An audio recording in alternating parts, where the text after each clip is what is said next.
Good morning, it's Brian. It's the Art of Startup War. I have another incredible company. Yes, this is a company that we have invested in. Yes, this is a company that we believe are going to grow to absolutely phenomenal lengths. Of course, I got two brilliant founders of this company that have actually taken it from being an idea which the world desperately needs to a place where it's actually become a incredibly fully functioning startup and about to scale through the roof. So I want to welcome Dan and I want to welcome Nick to the show. Welcome. Awesome. Thanks, Brian. Actually, I want to welcome you to the investment, even better, which I'm so happy about, because I love the fact that you're saving the world, and I also love the fact that you're going to grow to be a phenomenal company. It's kind of my favorite thing, conscious capitalism. I struggle a little bit with nonprofit, just with the challenges with maintaining it, and I struggle a little bit with, destroy the world while you take it over. And I love that central area that you're in, which is just making the world such an awesome, better place by helping the folks that should be successful become way more successful, but at the same time build a software, a SaaS product, which actually allows you to become a monster company as well. It is truly the best of all outcomes. So I think if we start, and I'd love to bring you in on this, Nick, if I can, and just start about the genesis of the idea behind Collidescope. And let's go into as much as we can. Obviously, the beautiful thing about how you explain it is, I don't even need to tell you to explain it like you're talking to a 14-year-old, but tell us a little bit about where it came from, what it's all about, and who are the people that you're actually trying to help. And then we're going to go deeper into the scaling and the team and all those other wonderful things. Yeah, absolutely. So I think it all starts just from a personal professional background, and then it dovetails right into COVID. So from a professional standpoint, I've been here based in LA, focused primarily in the advertising technology space, helping advertisers and agencies better target their audiences on social and digital media, and building tools and technologies around data and analytics and targeting for that. But from a personal standpoint, I'm a cancer survivor. I'm a Make-A-Wish recipient. And I've been really involved with the Make-A-Wish organization, both nationally as well as the LA chapter here for the last 7 years. And so I have this really interesting sort of unique position of not only being the recipient of a nonprofit's mission, but also seeing operationally the many challenges that nonprofits face, but also the humongous amount of opportunity given the right tools, technology, and resources for nonprofits to unleash all the opportunity on digital and social media. And fast forward to March of 2020, when COVID really started to be something that looked like it was going to shut down the world, Dan and I both were sort of sitting on a plane on the way home from Singapore and thinking about what's going to happen to the world, and particularly the nonprofit world, when they're no longer able to do in-person events, which is where pretty much 75% of all revenue comes from. And what are the things that we can do in this space to help ease the transition for nonprofits who are notoriously 15, 20 years behind in any sort of technology adoption, help them ease into this digital transition and actually grow and scale on these new platforms that they're going to have to be really comfortable and familiar with. And that's really the genesis of Collidescope, is helping nonprofits, corporate social responsibility teams at brands and social media influencers better connect with each other, identify opportunities where there's synergies, and then our solution helps support those synergies on social media and measures the efficacy of those partnerships, pulls in those analytics, not only from a marketing standpoint, but from a mission standpoint, so that we can really build that bridge, that value bridge between nonprofits and corporate social responsibility teams, so that they can actually scale the opportunities to grow together. Beautiful. And so that's what we've been building. And I want to get into the specifics a little bit. I smiled a little bit in the middle when you said they're traditionally like 15 to 20 years behind, maybe even a little bit more, right? Which provides a phenomenal opportunity, because all of these people, the difference between most folks who go into nonprofit and what we're doing is folks go into nonprofit because they 95% want to be able to help the world in the way they want to help it in, and 5% they want to make sure they don't go poor. But it's still only 5%, right? The 95% is entirely focused. Like I've come across folks that literally they've run out of money before they started worrying about running out of money, because they care so deeply about it. It's such a beautiful space, which is run in many ways by people who desperately need help from yourselves, because they're just not going to help themselves. And so I love that you've come out. Can we just go into a little bit of the specifics of what a nonprofit does today, and then what they would do with Kaleidoscope in there, and the value that it will bring to their business? Because it's on two levels. It's going to be additional revenue they're going to drive. So your value proposition is so simple, by the way. It's like, hey guys, you're a nonprofit. You make this amount of money right now. You're going to make more money with us, and you're going to save money afterwards. Would you like to partner? It's great, right? Yep. And so I want to drag the people who are listening, who are mainly investors, who are wondering, should we invest in this company? Like, for example, let me even backtrack. There's nobody listening now saying, oh, I really don't care if this thing doesn't succeed or not. Like you had them at Cancer Survivor, you had them at Make-A-Wish, you had them at staying involved with Make-A-Wish even afterwards. All of us who have seen, I saw that documentary on Make-A-Wish, and my wife calls me emotionally autistic. She believes it's physically impossible for me to cry. But when I watched that little kid and the Batman, and I was like bawling tears and really happy for it. It's such a beautiful organization, like many others that are out there. So absolutely everybody in this podcast is going to want yourself and Dan to be monstrously successful on this. What I want to also show here, and it's even more important with you than it is with most other people, because I don't want that part of it to hijack the reason why they should invest. I want the reason that everybody's really clear why they should invest is that this company is going to make a shed load of money because it's going to drive revenue, really helping other companies that need that revenue. Like, we're going to feel good while we make a ton of money investing. That's the idea behind it. So let's get back into the specifics and look at profit, a non-for-profit. It could be Make-A-Wish, or it could be anybody else. Let's maybe look at an event that they would have done before. Let's look at how they would have managed that event, and then what your software will do for them. And then let's look at the difference, the delta that you would hopefully expect, both on additional revenue in and on costs. Sure, absolutely. I'll start from the top and sort of speak conceptually, and Dan helps me kind of fill in some of these holes and articulates it really well too.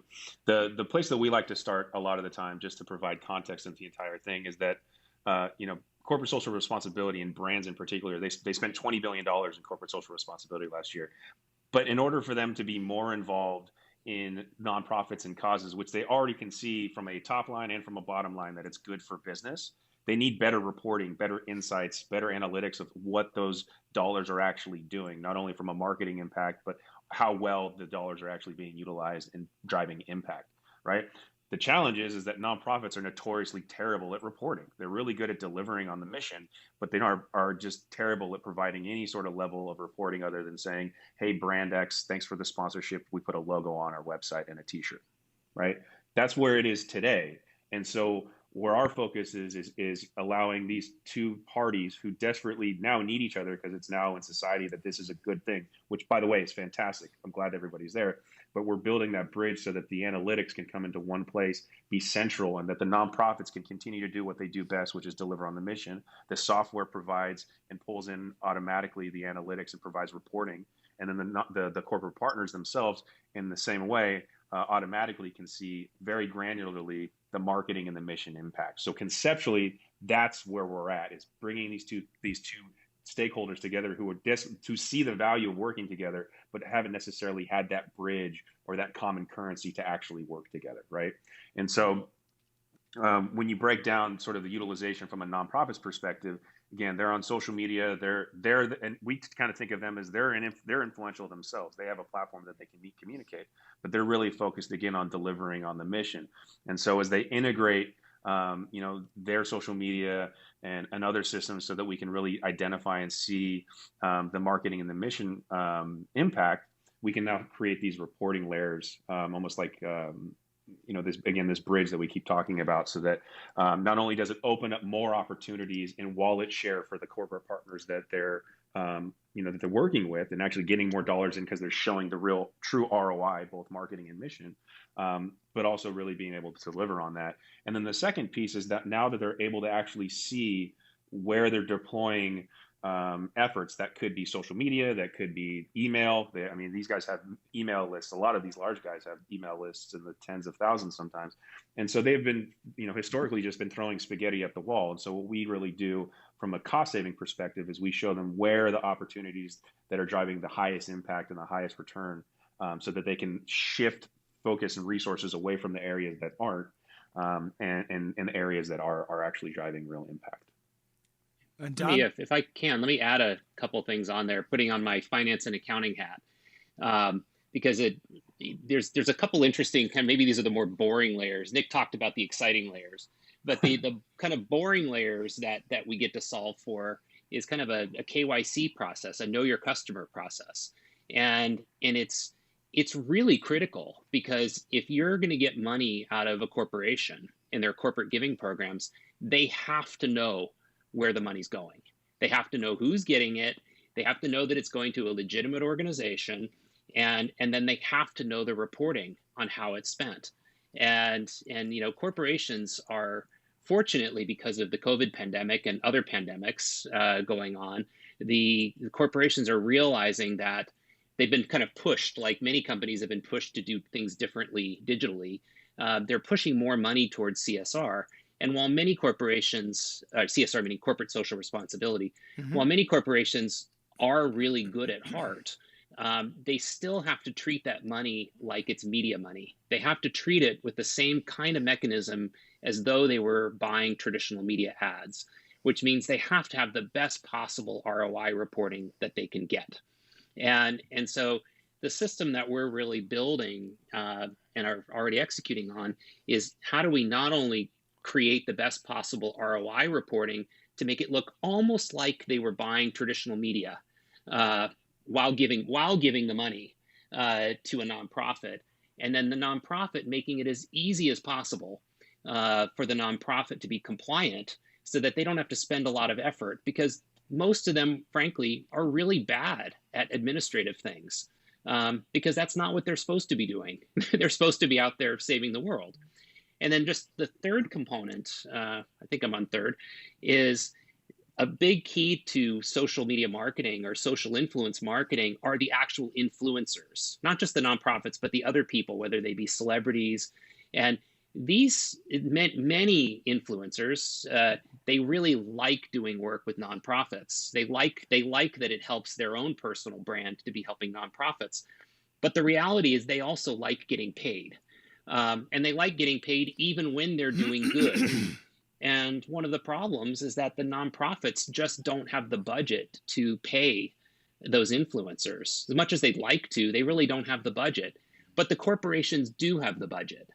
And so what we're able to do is to kind of create the ecosystem where, by virtue of this reporting ecosystem, we can actually engage those influencers in a way that they get paid.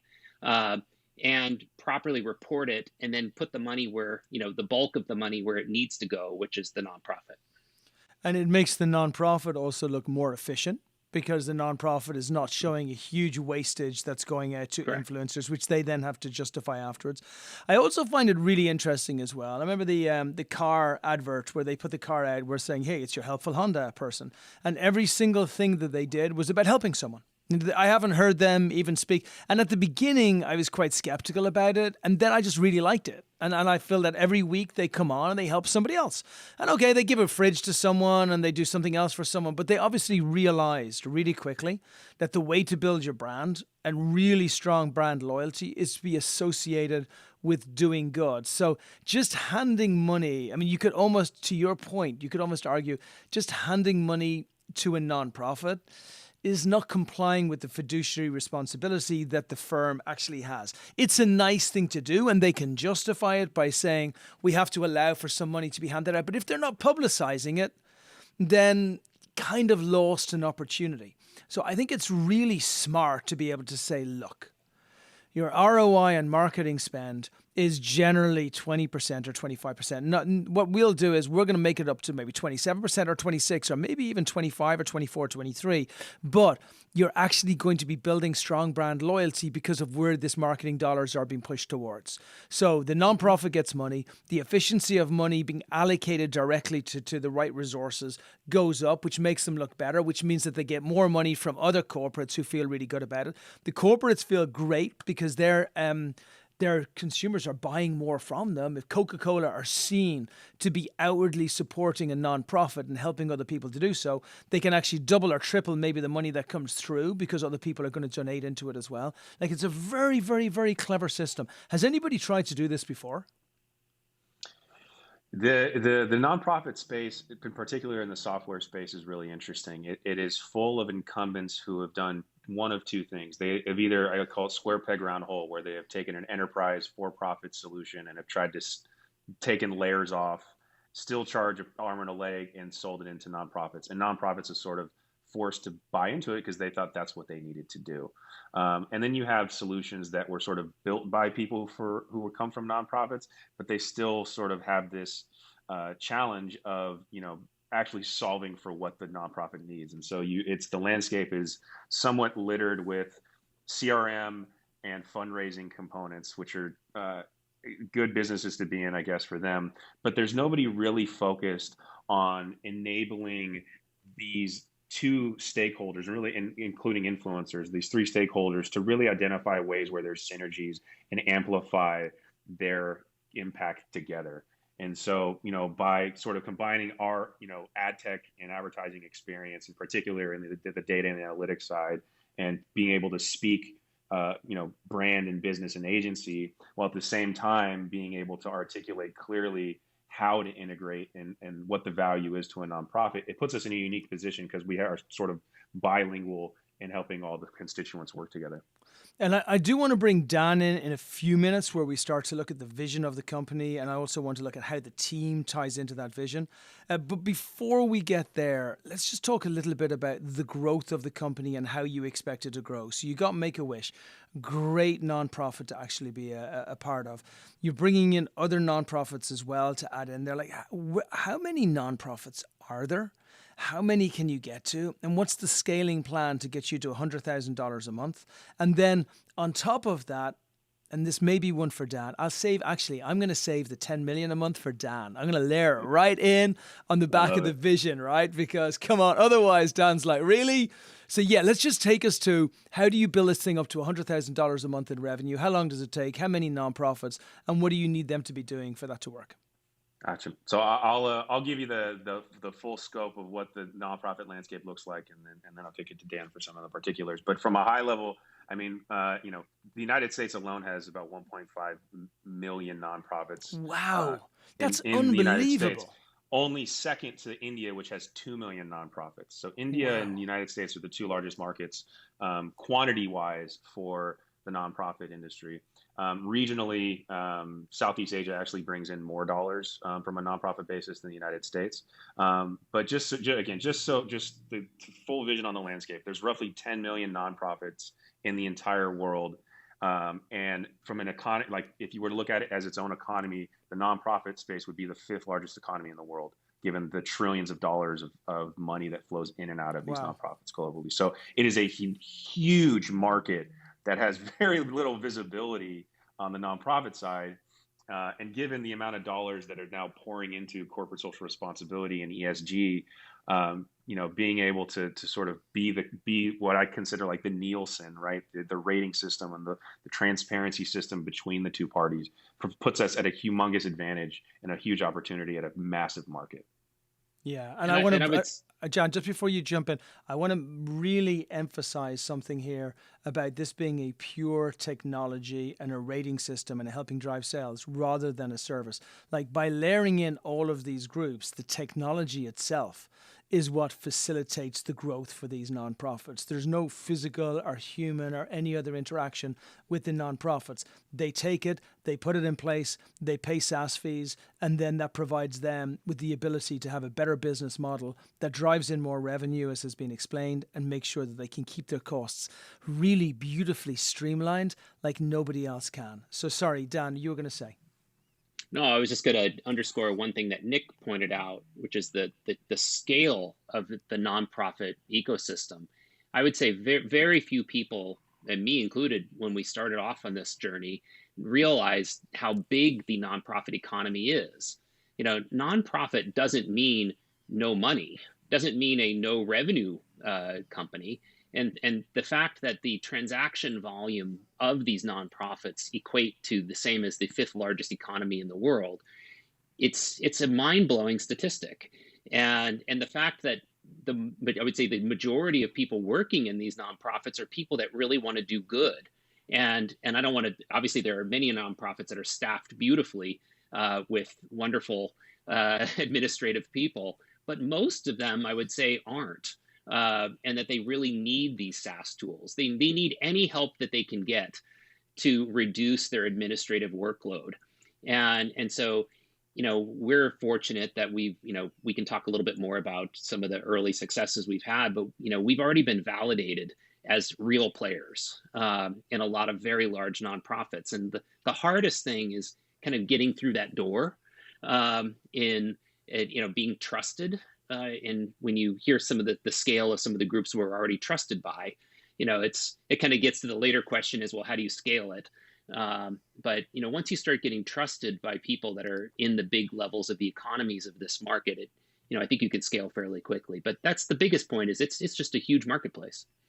So, and then just going back to Nick for a second on that initial scaling, because I think the initial scaling is just more of the same. I believe to get to $100,000 a month, I believe to take it up to about a $10 million a month revenue, which is where we all look for, it's going to require a lot of new added in there as well. So, Nick, if you want to just take us out, how long do you think it's going to take to get to $100,000 a month? And what does that look like as far as how many nonprofits that you have on board, how much they're paying in SaaS fees?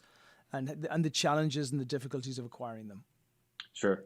So I think one of the unique benefits to our solution is that it's not exclusively for nonprofits. Corporate social responsibility teams will also leverage it. So we have two open markets that are obviously large to go into, right?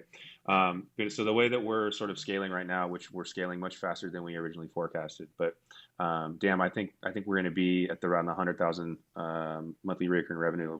Probably about a year this time next year, I think is kind of where we're at. Maybe a little. Oh, well, that's what our financial model said, but I'm pretty sure it'll be early this coming year, much earlier.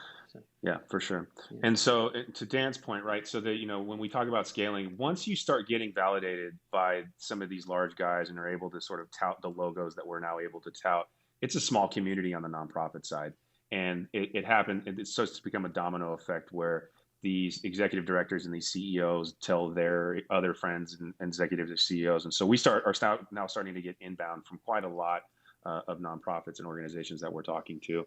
And then, building a thought leadership piece around our vision and our sort of, what it looks like for the future for these partnerships to be created really helps us accelerate, who we are and really validates us in the market. And then from a corporate social responsibility side, as we start to deliver, ROI back to these brands and actually are getting these reports from these nonprofits into these brands, we're now getting inbound from brands as well who are interested in figuring out how they can leverage, what we're doing and the analytics that we provide across their entire CSR organization or their entire CSR initiative. So it becomes a thing where now that there is actually legitimate third-party measurement, it becomes you are now the leader in the space very quickly because you can actually provide the value that these stakeholders need. Fantastic. And so, building it up, I don't see as being the problem whatsoever. And Dan, I know you've got the financial strengths. You're watching all of the projections very carefully in what you're building. Talk to me a little bit about the team that you've built.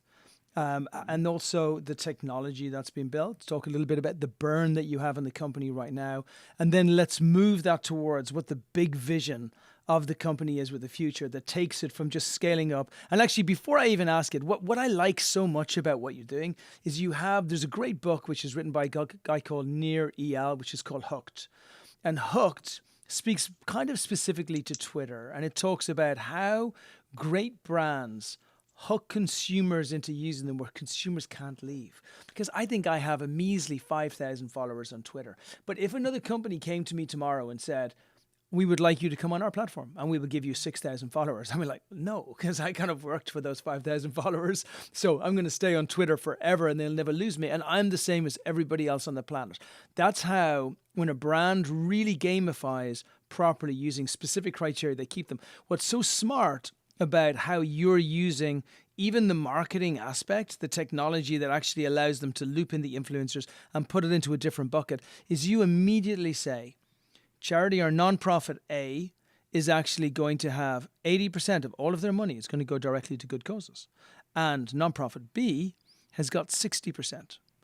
Which one are you going to put your money into, Mr. or Mrs. Corporate? they're going to put it into A, right? The moment A leaves you and that they say, it's okay, we'll actually bundle everything in together, it's totally fine. They then move into the same place as nonprofit B, which means they immediately move into a worse place. So nobody should ever leave. They should stay with you forever. It manages their expenses. It makes them look really, really, really good. It manages the influencers. And as you get more and more influencers coming on the platform, you're going to have more and more direct contacts with influencers, which means you've got more and more people that will have better variation of prices as well, and more corporations that are really happy with this relationship. So you're like an eternal marriage. There's no reason why anybody should leave you ever, unless I'm getting something wrong. No, Brian, I love it because you just answered the question that you asked me. Ah, shoot. I always do that. I ruined it. I ruined the podcast. So Brian, I have Maybe to that's ask you, why I invested. Yeah. So Brian, how are we going to scale to 10 million a month? I see you going to a different level, right? I see what you're doing right now as a Trojan horse. And I see your Trojan horse as getting to $200, $300, $400, $500,000 a month. I see it like easy peasy. It's one of the most brilliant Trojan horses ever, right?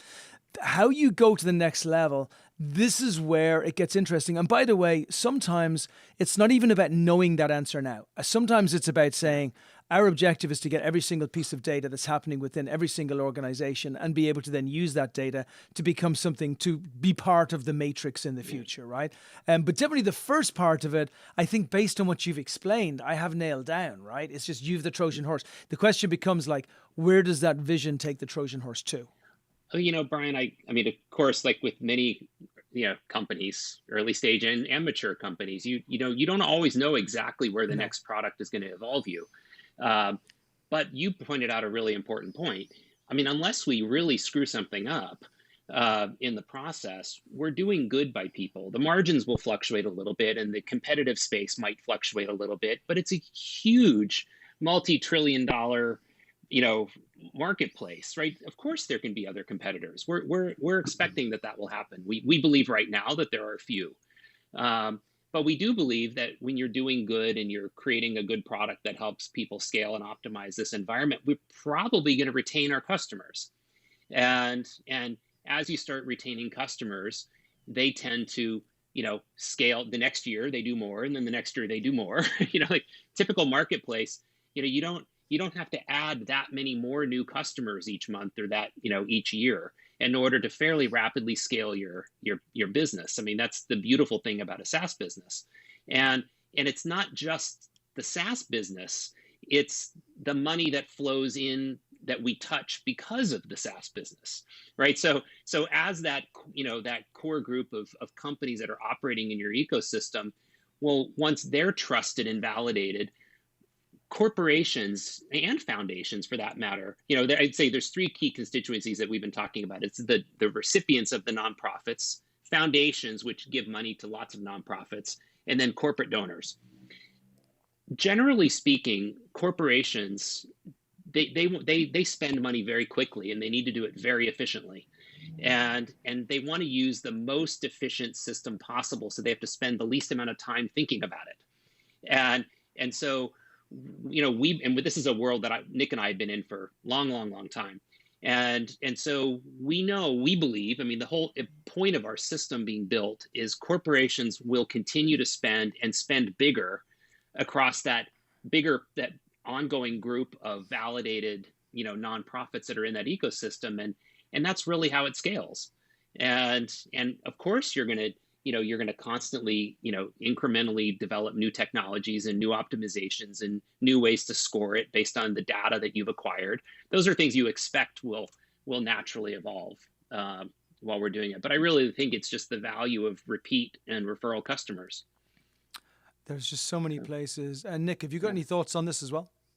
Yeah, I mean, the vision that Dan and I have been talking about since we actually started to really see like almost immediate traction at the end of last year was that we want to be the platform that all corporate social responsibility and nonprofits start, build, and grow their interactions with, right? And so if today is we're the pipes and building ingesting the data and building data products around that and software around that, that's fantastic. And then what happens is you start to grow ancillary products that are either feeders into that data ecosystem or additional sort of products out from the data that we have. And that's where it gets really fun. And if you want to talk about 10 million in monthly recurring revenue, that's when you start, adding feeder products and extending out. And I'm very, very, very aligned with that vision, because one thing is being the nonprofit that's receiving the money and constantly trying to push forward and get bigger. I won't even say survive. Many nonprofits do extremely well. Another thing is becoming a technology that actually provides help to those folks, which can grow and become really big as well. But kind of on a whole different level. That was kind of what I meant by you become the matrix. On a whole different level, if you are the central trusted point where all funds start to come through from, in the knowledge that this point, and it's not relevant that the money arrives in your bank account before it arrives in someone else's banking. What is relevant is that you become the place where corporations trust that their money will be best distributed. And it's not even just about selling to your technology to nonprofits to be able to use it themselves. It's about being comfortable. You almost become the gardener for everything that's happening with nonprofits, but whereby you're pulling the levers. And if people are not putting it through you, then it ain't going to happen. Because I don't want to give money. Look, I generally struggle giving money to nonprofits because number one, I had this like terrible experience about 25 years ago, which I've never forgotten. And I was over in England and I was in Oxford and I was looking at one of the nonprofits. I won't say who it is because it wouldn't be fair. And we looked at this building and the building was totally empty and there was like 27 floors in the building and nobody was in there. Nobody had been in there for 5 or 6 years. And there's like, this is so wrong. Like there's so much money being wasted in here and surely they could do something if this wasn't such a bureaucracy. So everybody wants to give. I mean, I give money to folks on the side of the street, even though it's probably totally wrong, because I feel like it goes to the source. So most people want to be good, right? They want to be able to help, but they get frustrated with the lack of transparency. And you can provide this pure, beautiful system whereby you police what's happening using your software. You become all powerful at that stage, because then, and especially if you can tie in, that you can you can get influencers involved, you can get corporations involved, everybody will give a little bit and they'll ask for money on some other stuff. You have a fair, equitable system which is measured. I mean, and the last thing I'll say about this is my wife is a person, I was going to say semi-personality, she killed me. My wife's a personality in Latin America and it has been for years. And people would come to her all the time and say, I want you to give this for free and that for free and this for free and that for free. And it's not that they don't want to give, they do. It's just that it's really unfair because it feels like it's only one person asking, but it's not. It's like that one conversation is being repeated 100 times. And the person is in a position where they don't know what to do. Well, if they were working through a central repository that was to say, you know what, for every 3 gigs we get you, that we're going to do at a certain price, why don't you do like 4 more gigs, which you'll do for free, but we'll pick like beautiful charities that you really like, and then you push it out. Now you have gold. You become the matrix, and everything flows into you. Yeah, we've already experienced that in the influencer marketing world, and I think that effect of you pay people a lot of the time, and then some deals, if it's a really well intended deal, you might have them give a special rate, but you only get that if you treat people fairly and honorably, you measure them well, you report them well, you make the whole transaction fair. And, one thing that I found interesting is Nick's been doing a lot of work with video game streamers. And I've actually been really impressed with the number of video game streamers that want to actually do it for free. And it's just, they want to give back. They don't want to be seen as collect. I can't speak for all of them, but there's a lot of them that do want to give away their influence for free. They don't want to be like your wife. They don't want to be, bothered by having to sort through what's legitimate and what's not. Yeah. Yeah, and that's where you guys become all powerful, and it's genuinely why we invested in you. It's for us, the influencer part of it is, I think it's beautiful, but I just see you as creating this repository, the central area where everything flows into you, and you start off by bringing the corporates, and then you bring in the influencers, and then you've got the nonprofits, and then you have them all in one place, and suddenly there's this one trusted location whereby people know that their money will be best spent and the return back to them when they need it. Same with corporations. Sometimes they don't really need to get a return, but other times they do. It all adds into the same pot. And that's where I believe that, where I'm so excited to be helping build your brand, because that brand is so important that it shows that this is the trusted place where everybody gets to grow. How much money do we need to raise over the next 6 months or so? And how do you see that looking, and how do you see that building into where you're going? I would say we're very fortunate that Nick and I are both lean entrepreneurs. We're also fortunate that our third co-founder, our CTO, has he's based out of Thailand. An incredible amount of tech resources coming out of Southeast Asia, and he runs a very successful tech operation out of Southeast Asia, and has built a lot of proprietary social analytics development tools that he's effectively contributed the core technology that we're iterating from to build this company. So we're I guess you could say, keep using the word fortunate. We're fortunate that we're starting off with a pretty strong asset base that we haven't had to spend a lot of money to build up front. So we're to date, until we met you, Nick and I basically self-funded the company operation. And so our capital requirements have been very minimal.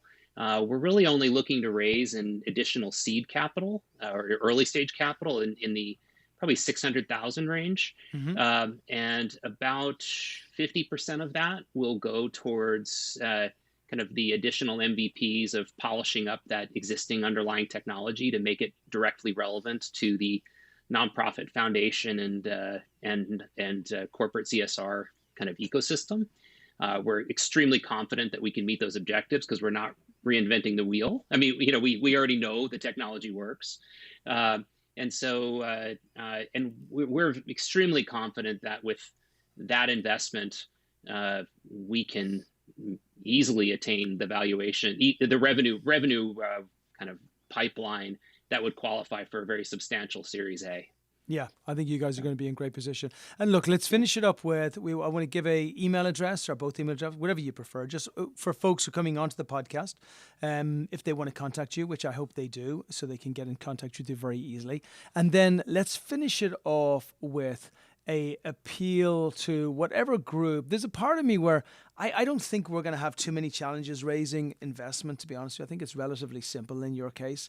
For me, it's more about, I know a lot of these investors have got great connections in with nonprofits, and I don't want to miss the opportunity as well of making sure that on top of investors contacting us, and obviously they can always contact me at brian@expertdojo.com or one of you guys as well. I want to make sure that they understand what to say to nonprofits that they know themselves to make sure that they refer you in. So I will let whoever would like to take the mantle, just to finish us off, let's get an email address they can connect with, and then just an appeal to the folks that are listening as to the types of customers they should refer you to, and what should they say to them. Sure. I'll start off. So this is Nick Lynch, Nick at Collidescope.com, COLLIDE, scope. And I would say this, 80 years ago when Nielsen came around and created a currency so that television property owners and TV show owners could sell their media to advertisers, Nielsen was the one who bridged that gap between somebody who needed the money and somebody who had the money. And we're now in an opportunity in a time and a place where that situation is happening again, where brands want to be paying nonprofits, want to be donating dollars, but there needs to be somebody in the middle to really facilitate and to measure that. And so we're at a Nielsen moment for one of the most largest and growing sectors and industries and investments on the corporate side to date. So we have a really unique and interesting opportunity to make that happen right now. Wonderful. Dan, take us home. Yeah. And again, one of the reasons we've been able to scale at the rate we have is we have an amazingly active advisory board full of, marketing types and nonprofit types and corporate finance types. And one of the beautiful things about these groups of people, and I guess which is why we resonate, is almost all of them have some connection to nonprofits, as is the case probably with many of the people listening. And so, like, kind of the biggest honor we could ever get is a referral. You can invest after we make you look good for your referral, because we're pretty sure we'll make you look good. Thank you for the referral, and then you can invest. But it really is how this scales. It's, I heard about these guys, check them out. You can do your homework. As Nick mentioned, we've already had inbound referrals where we've actually succeeded in passing external due diligence on, large, we're talking multi-tens of millions budget nonprofits. And so once you've kind of gotten past that level, that's where I think scale really happens. So, to reach out to us, our generic email is operations at, and then to clarify, it's Collidescope.io. Is our domain name. It's COLLIDESCOPE.io. And I'm Dan at. So we really look forward to hearing from everybody. Wonderful. Great stuff. Thank you, Dan. Thank you, Nick. Delighted that we've invested in you. Really looking forward to where this thing goes. Hopefully everybody listening to the podcast now can see this huge vision of you being the center of everything that represents good and pure in the world. Thanks for being a part of it.